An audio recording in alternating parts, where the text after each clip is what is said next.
Hello and welcome back to the ProDota 2 National Cup here on ProDota EN. I'm Grandis V. I'm going to be joined again by More Rage Please, and we're going to have game number 2 of our two-game series between Denmark as well as Kazakhstan. So this should be a pretty interesting one. Game number 1 was fairly close, at least I'd say so. Denmark maybe got a little too over-aggressive. The Tiny in particular, although his KD was amazing and he played in general very good, found himself in situations where he kind of had to go in, and then he decides to go in, and then is countered very nicely by KZ. And after just a couple of pickoffs, KZ are able to roll through that game number 1. So I'll have to see how game number 2 fares. How are you doing, Morage?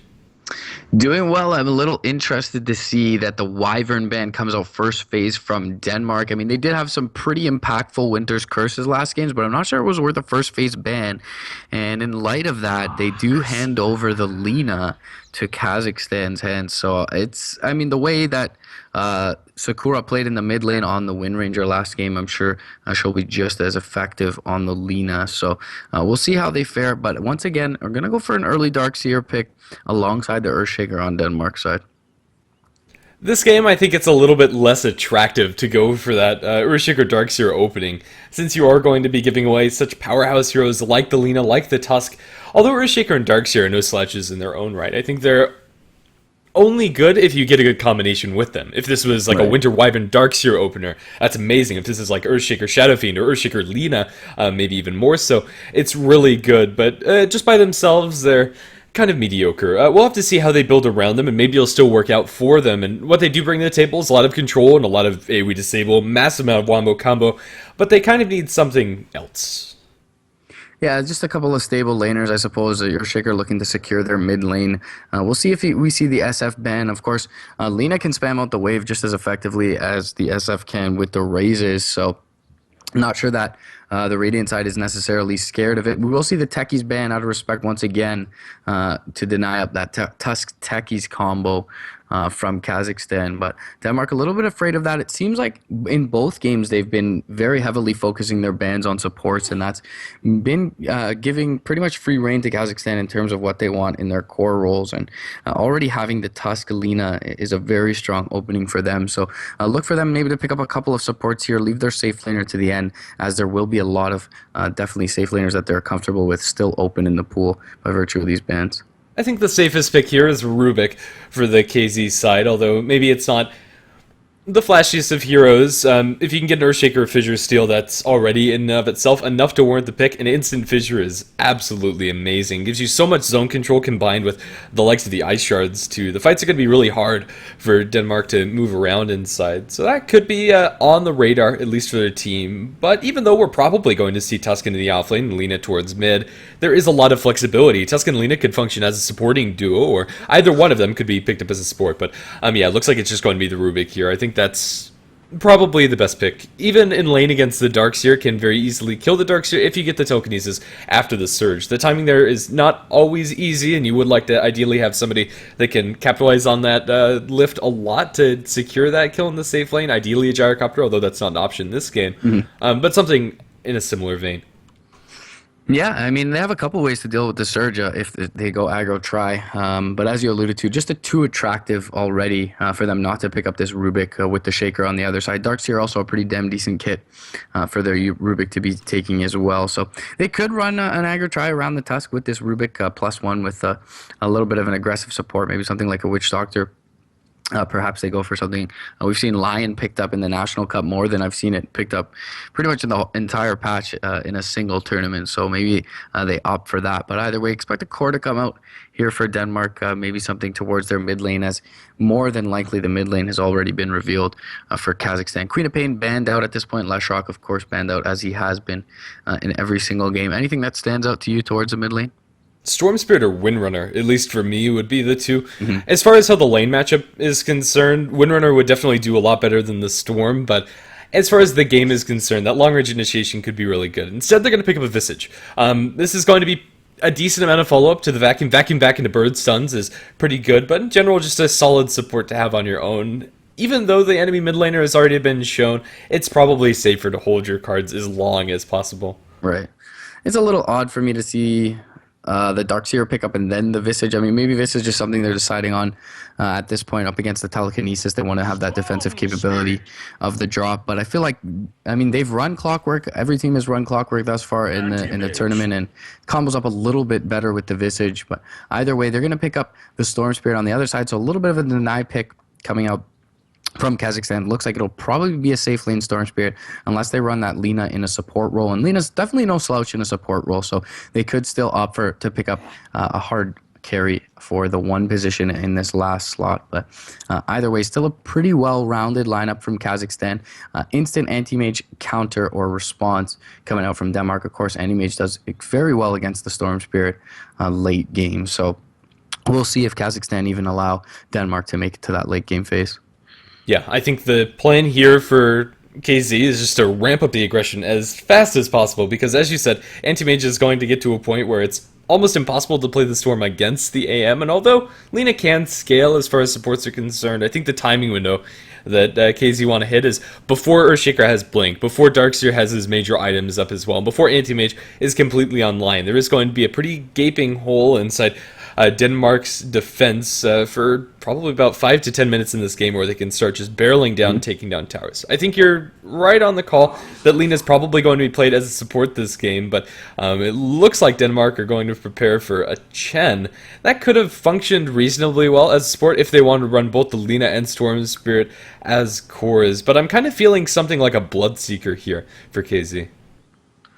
Yeah, it could definitely be the pickup. Definitely pretty good against Anti-Mage, good against Darkseer, of course. Not going to be able to surge away once you're ruptured. Earthshaker does decently against the Bloodseeker, but if he has a couple of Thirst stacks, he can chase down really any of the other these heroes. Doesn't really have to be worried about the stone form. So we'll see if that ends up coming out for them towards the safe lane. I do worry for this anti-mage if they run aggro into him. As you mentioned, Earthshaker often plays that nomadic role, roaming towards the mid lane to secure some farm or at least a decent advantage in that mid lane, and therefore that may leave the anti-mage a little bit vulnerable. I mean, Visage isn't bad in lane. It does have the Grave Chill. Soul Assumption is nice when you're trading a lot of damage, but not the strongest laner overall.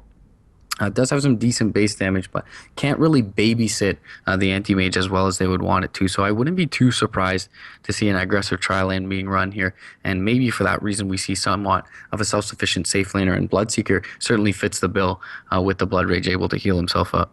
Yeah, just let him solo against the Darkseer. It's another one of those melee heroes that can deal with Darkseer comfortably. Similar to the anti-mage, they just out-sustain the Darkseer and kill off the Iron Shell creeps very quickly. So I really like that pick, but as far as other heroes that it could be, there is a lot of flexibility on the KZ lineup, so it really just depends on what they're comfortable with. Yeah. I don't mind a Clink's pickup as well. I feel like he deals with the Darkseer, but I mean, PL, it's stable. It's been picked, I think, every game of the series thus far today, and Mantis has played it in the game before, so I'm sure he's comfortable on it, and he can solo up against the Darkseer. He's not going to find as much farm as he would like, but either way, I guess they are looking to secure somewhat of a late game with the anti-mage being on the opposite side. Yeah, it's a little bit sad that they decide to go for the more conservative play. If they had seen the 5th pick coming out from Denmark, I'm tempted to say that Bloodseeker, a more aggressive pick, is more likely for the 5th, and they're just going to play things slow and steady. In the series, it's really important that they get the 2 wins over Denmark. The difference between a 2-0 and a 1-1 is pretty drastic. Getting those 3 points, especially when you're in the middle of the pack, is very important. Windrunner going to be the pickup for the Denmark side, and I think that's a completely reasonable one at that. Windrunner, as far as your mid laners are concerned, is going to have a good matchup against the Storm, and scales pretty nicely as well. Nice. Denmark actually have a team tag up, so you can see their name up in the upper right-hand corner. But regardless, let's introduce our teams. On the Radiant side, it is going to be Team Kazakhstan. It's going to be Stalkat on the Tusk, Amazing on the Lina, Stand and SB on the Storm Spirit, Lucky on the Rubik, and Kaya on the Phantom Lance. So I'm pretty sure that they've changed up tags, but probably not players. Yeah, I feel like there's a stand-in for Sakura over on Denmark side, and that's going to be Ice Queen playing on the anti-mage. You're going to have IVZ once again on the Earthshaker, KSPR in the offlane on the Darkseer, Fury once again towards that mid lane, this time on the Wind Ranger, and the Korean Zombie is going to pick up the Visage. Again, we're going to see Darkseer TP down to the bottom lane and look to place down his ward. In the last match, his ward was taken away by the enemy team, so I would like to see him maybe shake up the warding spot a little bit. He's going to go for the ward that I personally like, but given the D-ward situation coming up from the Radiant team last match, maybe switching things up and go for the corner pocket or inside the trees over there. But regardless, it's still going to be a really nice ward that offers vision of support rotations and isn't blocked by a lot of the standard Sentry D-ward spots. Looks like for the time being, at least they'll secure the rune top. If not, maybe go for this aggressive tri lane that we alluded to in the draft. And that could be definitely effective zoning or in denying the farm from this anti-mage. I'm not so sure where the Visage kind of fits into Denmark's draft. I feel like he's kind of definitely a hero that's effective individually, but I don't see some direct synergy there. We'll see if he's able to get some traction under his heels, get a couple of jungle pulls done, and a little bit of early farm. Those familiars can certainly be very effective early on, but expect the Solar Crest to be picked up at some point from the Tusk, and a lot of these other heroes are fairly elusive with the Yule's build onto Lina. They're going to catch a shard onto Korean Zombie. 4-man Fisher is going to be there for the time being, but they should be able to bring down this Visage relatively easily, and they will do so. So Tusk going to be able to pick up that first blood for Kazakhstan. Unfortunately for them, they're not able to secure the bounty rune for their excuse me, for their Storm Spirit, but still, they'll be happy with what they picked up. If you isolate a level 1 Visage, it is probably one of, if not the squishiest level 1 heroes, since with a lower base magic resist, you're going to be taking those nukes hard, and you have literally no armor. The right clicks also stack up a lot. Maybe a little bit more HP than some, but still very difficult. The Tusk is going to go to the off lane, and with that extra bit of help from being involved in getting that first blood kill, his laning situation is going to be a tad bit nicer than it otherwise would, but still not perfect. Down towards bottom, Lucky might be looking for telekinesis on the KSPR, but no, not actually going to pull the trigger there. I'm not sure if he got in range even. Yeah, trying to get him before he picks up that level 2, which he will do here momentarily as the wave pushes up away from the tower. So Darkseer should be fairly survivable in this lane. The only time they're going to kill him, as you mentioned, is with a really good timing on the telekinesis. But it looks like the sentry is going to be placed perfectly by Lucky, and he'll find the Dire Observer Ward with his first attempt. Stallcat's being really annoying for the enemy supports, but still not getting that much experience. He has not blocked the pull camps, but he has twice now interrupted the pull through, and that's the third time where they're going to be denied either the pull into lane that direction or the pull through from the small camp. So they aren't going to have a great amount of control over this lane, although for now Anti-Mage is in a good spot. Yeah, he will certainly find his farm. Bot lane, they are going to catch an LSA onto that Darkseer, but he's got more than enough regen to stay in lane, and will continue to do so. Shove the wave out with his Ion Shell, but Lucky already starting to prepare some stacks over in the Radiant side jungle for his Storm Spirit. So the supports should be able to get something out of this lane at some point. Despite his best efforts, Stallcat has been zoned out of experience range, and this is a difficulty with your offlane Tusk. If the enemy team has good lane control, it can be very difficult. They'll get a wall off with the Fissure, but no further follow-up. So Stallcat is not going to die, but he's also not getting that much at all inside this game. Yeah, they'll look for the wind run forward to try to get that kill. Invislina's around the corner. If she can find a stun onto Fury, that could be the end of Fury's life very quickly. She has evaded detection for now. The angle isn't directly there. Ooh, might have been spotted. Light Strike Array is going to be on the money. Fury will take a lot of damage, but with a Fissure to disengage, it looks like they're going to be just fine. A close call, but yeah, as I was saying, the Tusk is really going to struggle to find experience. And a level 1, level 2 Tusk that's roaming around is very underwhelming. Yeah, if they have the snowball there, maybe then at the kill. But a quick trigger finger for Fury there picks up the wind run, and that overload charge not coming through from the Storm Spirit pretty much saves her life. So good positioning from IVZ, knowing the Tusk was missing from the lane and only seeing the Phantom Lancer bottom was behind his mid laner. Yeah, the Phantom Lancer down in the bottom lane has had a pretty good time. They're going to hunt for the Darkseer, but it's not going to end up working. They'll get the telekinesis still onto the DS, and the follow-up Light Strike Array is going to be off the money. He'll look for the TP out. Is the damage going to be there? Not quite. KSPR will survive. Everything will continue as normal, but the Darkseer is still getting a little bit more experience than his counterpart. Shackle and mid will latch, and now Storm Spirit in a little bit of trouble, but maybe not that much. Windrunner didn't have the mana for a power shot. Yeah, unfortunate there. Nicely placed by Fury, but maybe just going for the blind power shot. Better attempt at the kill there, it being level 3. Either way, it is going to force the Storm Spirit back a bit, but his bottle coming out now on the Courier. And there's even a bottle for Stallcat, surprisingly enough. Him having pretty much farmed that off tick gold with one last hit. He's going to go for the 4-minute rune here. He will bottle it up with the haste. Nicely played by him. And now he can chase down IvyZ. IvyZ does have a turn and a Fissure. And Fury coming through with just enough mana for a Shackle. Has also picked up the bottle now. So they will force this Tusk out of lane. Yeah, and still only level 2. But it, at the very least, does have the sustain. And now under his tower, we'll get some experience. I just heard a snowball, even though none was cast. That was very interesting. Regardless, yeah, everything will commence in a very similar fashion to what we saw before. This game, in contrast to the series earlier today, has seen a lot more rotations, and now with the Fissure in mid and power shot, that's going to be the death of the Storm Spirit. 3.7 power shot is incredibly strong when it comes to nuking down those single targets if you catch them out like that, and Storm Spirit is no exception. Still not sitting on level 6. The Storm Spirit might end up dying a couple more times in the slaying stage, despite being close when it comes to CS. The kill advantage for the Windrunner is a huge deal. Yeah, unfortunately, Rubik gonna miss the stack there in the Radiant jungle. Also, would have been a quad stack for the Storm Spirit, so he does have a little bit of a recovery prepared for him. Triple stack of the large camp there, but really nothing else in the way of the jungle. SB doing a little bit of struggling in that mid lane. 22 CS to the 23 of Fury, and Fury, of course, has that kill as well. Mantis farming very well, though, for the Radiant side, so perhaps the saving grace for now hasn't been pressured at all by this Darkseer, as Lina and Rubik done a good job of zoning him out. The Phantom Lancer has committed into a lot of sustained items. He has a mango bottle, still has a salve on his person, although this is probably mandatory up against the Darkseer, and I can't really knock it.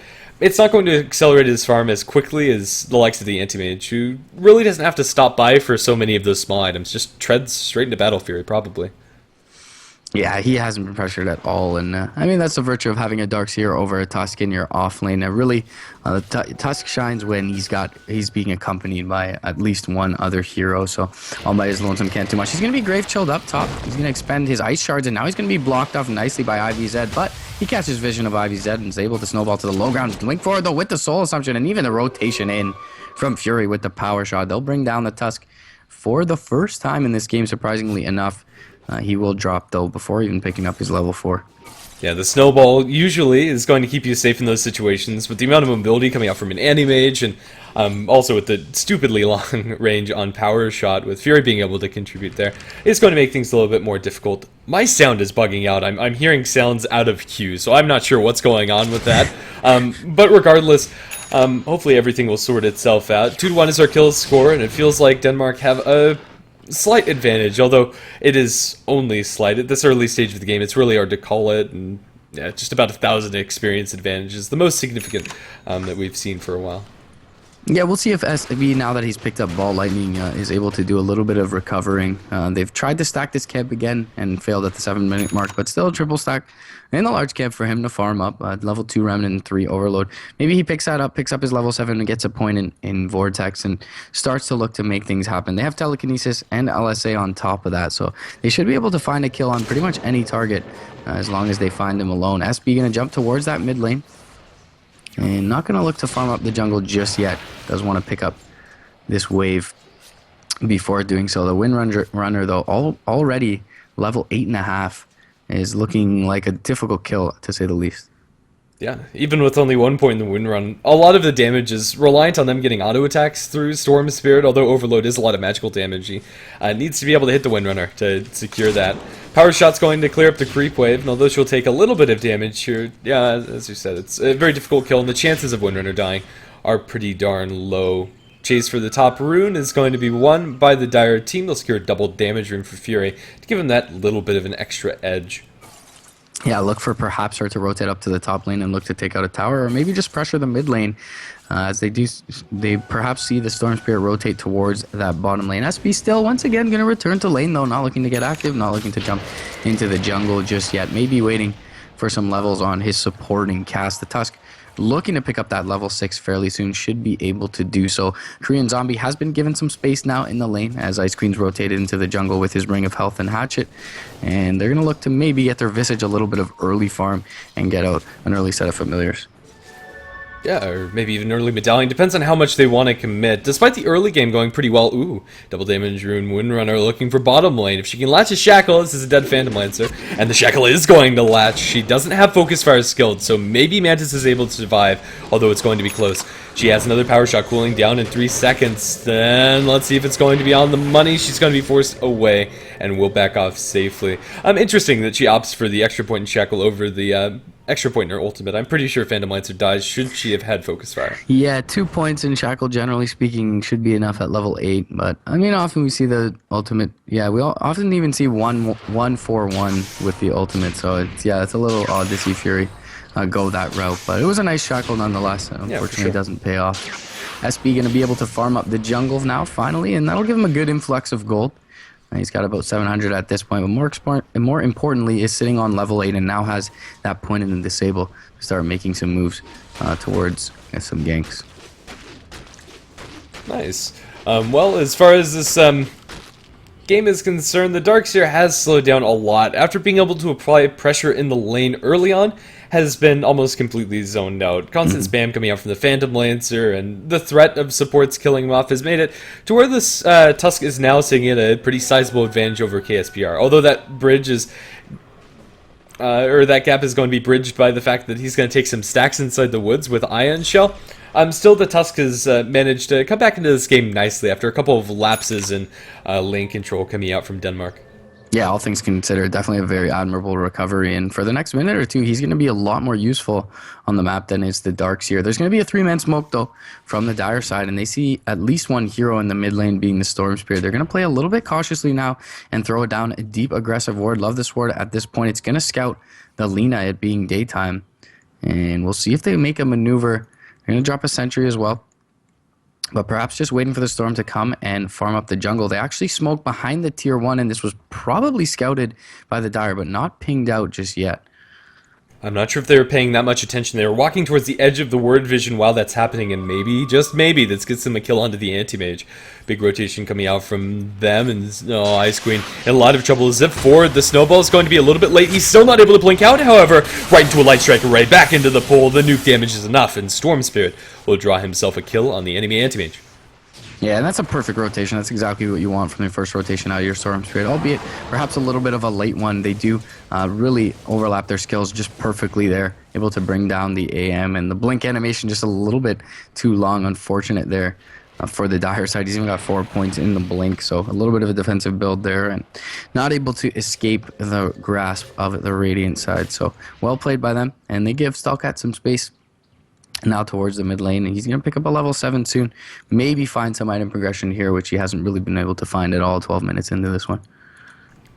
And in bottom lane, Fury's going to be dropped low, but it looks like the Windrunner should survive unless she decides to stick around this lane. Another Lance, and Storm Spirit might just go balls deep. There's an Earthshaker behind, and I don't think he is going to pull that trigger. Still, the Windrunner has been forced out of the lane. And Storm Spirit's going to resume farming. 2-2 is our kill score. He's going to zip onto the Visage. This is a very easy kill with only 1 point in Gravekeeper's Cloak. He pops like a balloon. And that's going to be another kill for Storm. Yeah, nice ball lightning there, able to get the damage out of that, and that'll translate into his second kill in about as many minutes for SB. So looking very good on the Storm Spirit, and even having a regen secured top by Lucky for him. Great rune, of course, for any Storm. And he's starting to really pick up some momentum after feeding over that first kill in the mid lane. So things looking a lot better for the Radiant side. Now Mantis once again on the PL is going to opt for that first item, Boots of Travel. And I feel like it's a little bit more warranted in this situation having the Storm Spirit and the ganking squad on your side than it was in the first game. But either way, it ended up working out for him there. He'll translate it right into a drum build here on top of that mid lane. SB going to be able to dodge the Shackle with the ball lightning. Nicely played by him. He will be able to pop his regen as well. Maybe they look to bait out the Lina and re-engage here. Fury, though, still looking fairly healthy. Yeah, Storm's just going to keep the regeneration rune alive as long as possible. So just juice it for all it's worth. I'm not sure if they're going to be able to get this kill, but if they find initiation, that's a different story. It really depends who gets shackled, who gets stunned. Power Shot's going to fly through, just going to be mopping up the creep wave, and Fury has walked down to the low ground, but they still have yet to actually go for it. They'll show the Lena's presence, and with it, that should be any hope of them getting a kill down the drain. Stormspirit's going to go towards this Bloodstone, has a point booster on his person, and across the board, the top farmers in this game are very close to each other. Slight advantage for the Phantom Lancer over the Anti-Mage, slight advantage for the Windrunner over the Storm. How do you feel about the first item, Bloodstone, here over perhaps an Orchid versus a team that has an Anti-Mage, an Earthshaker, and a Darkseer? Bottom lane, they are going to snowball in, Walrus Punch, bring down the KSPR Darkseer, speaking of which. Well, mid lane, they're going to jump onto the Windrunner, but Stormspirit just shy of the mana, and now Shackle not going to connect. And that will mean that Stormspirit's able to back off. Sorry about missing that Darkseer kill, but I like the Bloodstone just in general. It might be a little bit scary against the Anti-Mage, but still I think it's a warranted pick. Stalcat is diving deep, going to be stunned under the tower. No mana for the Fissure coming out from the Shaker. Snowball out towards the creep wave. Rubik going to blink out to safety, and IVZ is going to avoid that Ice Shards. So everybody will be able to back off home, although the Tusk and Earthshaker are a bit banged up. Meanwhile, Mantis pushing the tier 1 bottom lane is going to force a reaction out from at least KSPR on the Darkseer. He puts the tower now into deny range, so he's going to fully commit for it here, and unable to pick up the last hit, but still removing that bastion of defense from the map, from the Dire side, and that'll be the first tower to drop. Meanwhile, Ice Queen doing the same on the other side as the Anti-Mage is going to cause a TP rotation over from Mantis himself, and we're kind of just going to say hi. Let's just hit creeps together for the moment. And they will do just that, but Ice Queen has an advantage when it comes to hitting those creeps, as he has the Battle Fury. Although Phantom Lancer is very map mobile and has a lot of stats with his efficient items, he's not going to be farming as quickly. Mid lane, they're going to snowball forward onto Fury. The damage coming out from the Storm Spirit's pretty high. Is it high enough? Not with the Shackle connecting onto both of them. Mana Void will kill off the Storm Spirit and drop Stalcat very low too with the Fissure Power Shot and one auto attack. That's all that they need. The attack actually comes from the creeps or a tower. But regardless, 2 kills going into Denmark's favor. The general contribution of an Anti-Mage in these early fights is just that mana void, but when you're dealing with a Storm, that's more than enough. Yeah, great rotation over from Ice Queen, and Mantis is going to put pressure on the tier 1 top, but I doubt he's able to bring this down before a rotation is present from Denmark. And now Anti-Mage, as you mentioned, with the Battle Fury, is going to be able to accelerate his farm quite a bit and skyrocket up that net worth chart. So they really do have to address that problem sometime soon with the aggression they have available to them. Their worth advantage is pretty much zeroed out for either side. Denmark with a slight XP lead, but nothing super significant there. This game is neck and neck. If I'm on either team, I'd probably favor Radiant's position, as Lena right now is absolutely terrifying, even as the support still does so much damage, and it's getting a little bit more net worth than her counterparts on the enemy side. Phantom Lights are going to mop up one of those birds. Maybe a little bit unnecessary for Visage to be losing one of those familiars, but still 100 gold towards the Phantom Lancer is not something KZ are going to be sad about. They catch the Visage inside the trees. Fade Bolt will kill him off, and even if that was enough, they had a Tusk as well as a Storm Spirit jumping in. Immediately after the fact, we'll take a tier 1 tower. Feels like they're the ones with slightly more momentum, but give this game another 10-20 minutes and Anti-Mage will be fully online, so they need to make sure they keep up this aggression. Yeah, definitely have to keep up the pressure. If not on the Anti-Mage, at least across the map. And he definitely, as you mentioned, is going to be able to start to accrue some farm and pick up some items and allow him to fight. Right now, though, in terms of items, the Aghanim Scepter on his team for Fury is going to be picked up a little bit late at 17 minutes, and the Shackle not going to land on Mantis bot lane, but perhaps with that eggs, they're able to put some pressure, some counter pressure onto some of the buildings of the Radiant side. Yeah, definitely so. Things have slowed down since the pressure has been applied by the Windrunner. Now she has her full Aghanim Scepter flying out to her on the career. Although, in and of itself, the Ags on the Windrunner isn't going to be that scary. Once she gets her next couple items, the damage is going to be absolutely huge. And also, tanks her up nicely. It makes it a lot harder for the enemy team to kill her off. Yeah, it allows them to do Roche perhaps too. They were probably building into a medallion on this Visage, but he is dirt poor at this point, only sitting on the Sage's mask. So definitely not going to see an Hags anytime soon. Maybe we see a Solar Crest at some point. On the other side of things, it looks like Guarding Greaves is going to be built into by Stalcat, and the Tusk has found some farm overall, all things considered at the start. He's sitting at 6th, above all the supports in the game on the net worth chart.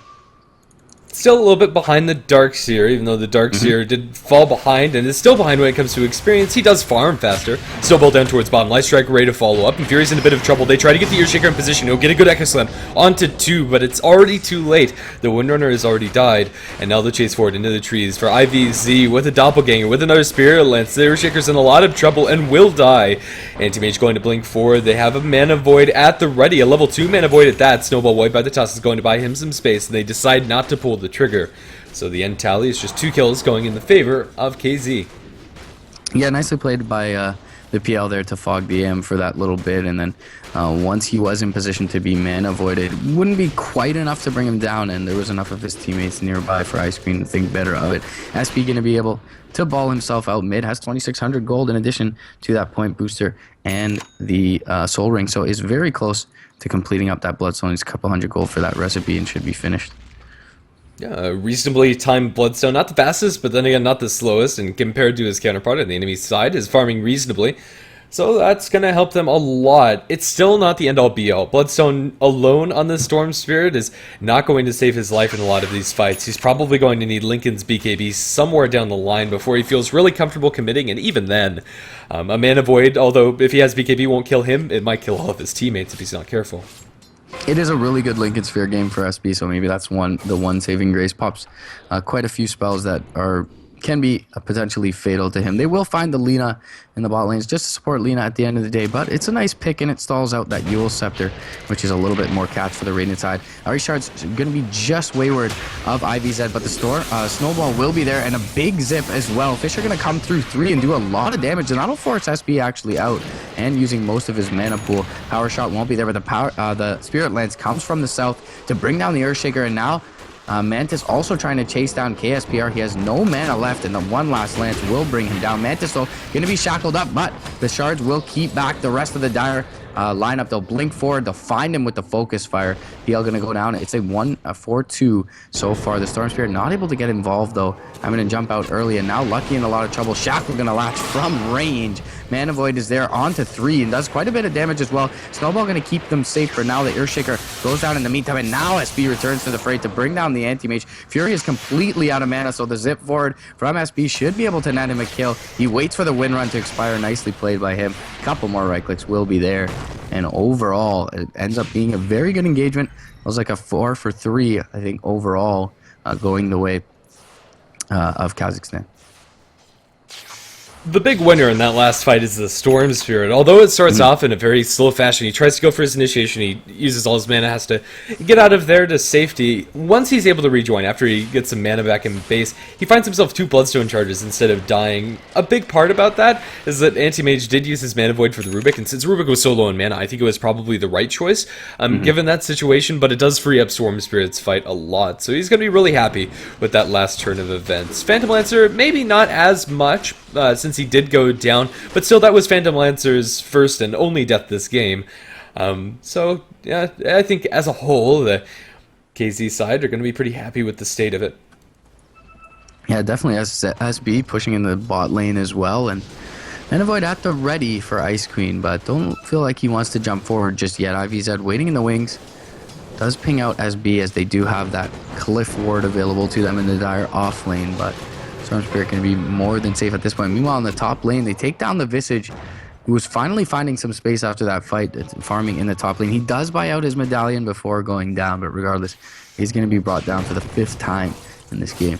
Bottom lane, they want to look for this kill onto the Storm Spirit. They have a Mana Void, but now with the Snowball in and Walrus Punch, they might be in a little bit of trouble. Ice Queen's going to be pulled back. The Echo Slam's going to mostly miss on the Storm Spirit. Stolen Echo Slam is going to completely whiff. They'll zip forward. They kill the AM, so no matter how many Echo Slams miss, it doesn't matter because KC are coming out on top. 3 kills going the way across the map, and suddenly Storm Spirit's up to 12 Bloodstone charges. That was pretty ambitious coming out from the Earthshaker and the AM, but they had no idea about that rotation in from the Tusk. If we take a look at their vision, they do have the Roshan Hill Ward dropped, but he was coming through the river, so that didn't help them at all.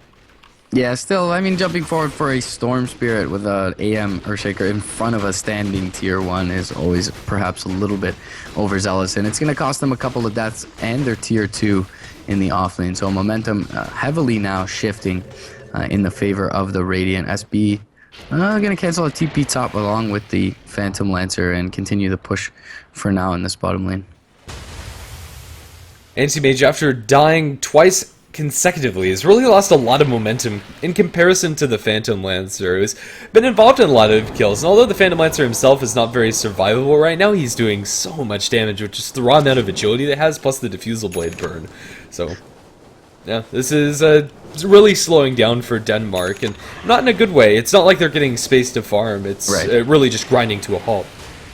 Yeah, the Anti-Mage perhaps a little bit too aggressive, maybe needed to be a little bit more passive in his farm as he was a couple of minutes ago. He is going to spot Mantis farming up his Ancients here, but Mantis wisely so is going to back off, and he won't be punished for grabbing that up in top lane. Yeah, we'll find a kill on the Visage, and Tusk will go down in exchange, but once again, Storm Spirit finding another Bloodstone charge, 13 at this point. Yeah, his mana regeneration is through the roof. As long as he doesn't get caught by a mana void as soon as he fully commits in, he'll be able to sustain a lot of these initiations and make sure that he keeps himself safe. A Storm Spirit with Bloodstone charge is an absolute terror, and he's going to have an Orchid to back that up soon. Although you talked earlier about how maybe a fast Orchid would help them out, maybe a bit more than the Bloodstone. I think this is working out in his favor as the game progresses. Since Anti-Mage's Mantis style is far from being completed, SP might be the one hunting the Anti-Mage. Yeah, quite a ways off that Manta style, as you mentioned, and I figured for that start maybe that Orchid was the build here, but he's already found a lot of momentum on the Bloodstone, and such that he still may have a decent sized window to where the Orchid is effective against the Anti-Mage, and regardless, it'll be effective against at least the Darkseer, the Visage, and the Earthshaker nonetheless. Yeah, for sure. Well, as far as how many fights we've seen in the last couple of minutes of the game, it has decreased quite a lot. Phantom Lancer and Anti-Mage are pretty much trading places, as Anti-Mage farms on the enemy side of the map, and as does the PL. Right now, there aren't really very many opportunities that have arisen, but a nice advantage for the Radiant team is their vision. If we take a look at the Dyer's wards, they're okay, but far from stellar, and then we switch over to the Radiant Vision. They see most of what the enemy team is doing, as far as the Anti-Mage rotating around his jungle, farming large camp, farming medium camp, farming Ancients, and down towards bottom lane. So this is going to free up these smoke ganks coming out from the Radiant side, as KZ are going to group up with Lina, Tusk, as well as their Rubik.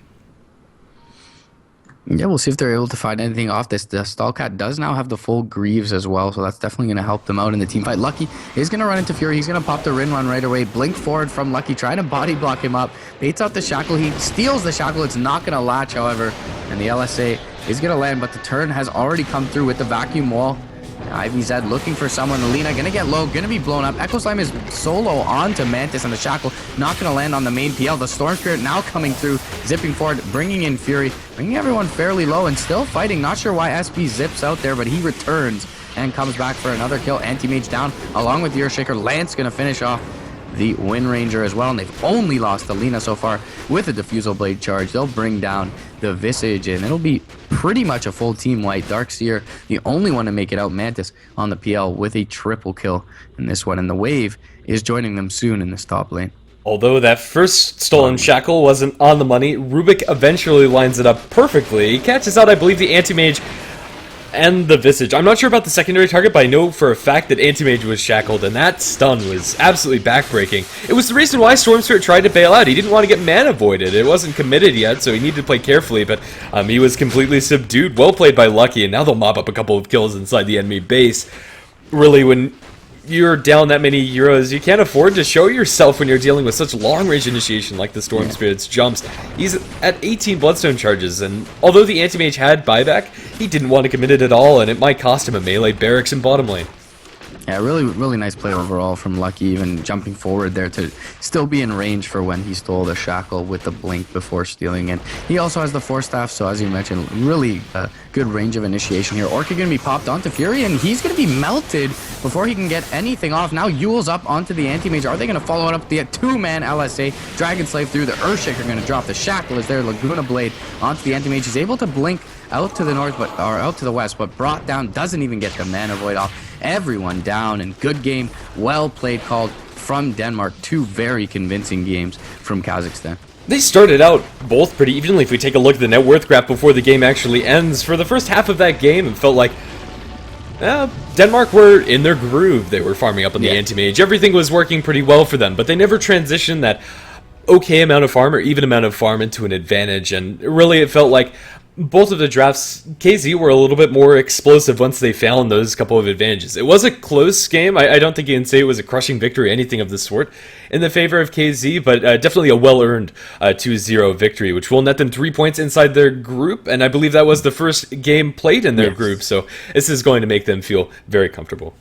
Yeah, as you mentioned, I mean, maybe the anti-mage gets active a little bit too early. He picked up like a Blade of Alacrity after his Vlads and just tried to start fighting, and bot lane they go in on the on the Storm Spirit just with him and the Earthshaker, and they get punished for it. Meanwhile, he was farming faster than the PL at the time, so perhaps a little bit brazenly they jump forward without having enough items on the AM, and yeah, they get punished for it. But as you mentioned, definitely a well-earned win from KZ, and they'll move on with those 3 points. Thanks for watching today. That's going to be the last series of the National Cup for the evening. Tomorrow we'll have France versus Finland, I believe at 16 CET, although I'm not 100% on the time. Shout out to the sponsors, Hitbox, G2A, Dota 2 Lounge, esportgaming.com, and Gosu Gamers. And I've been Grant SV. He's been More Rage Please, and I'm not sure if we'll be the ones casting tomorrow, but hope to see you soon on some future ProDota National Cup. See you later. GG, guys.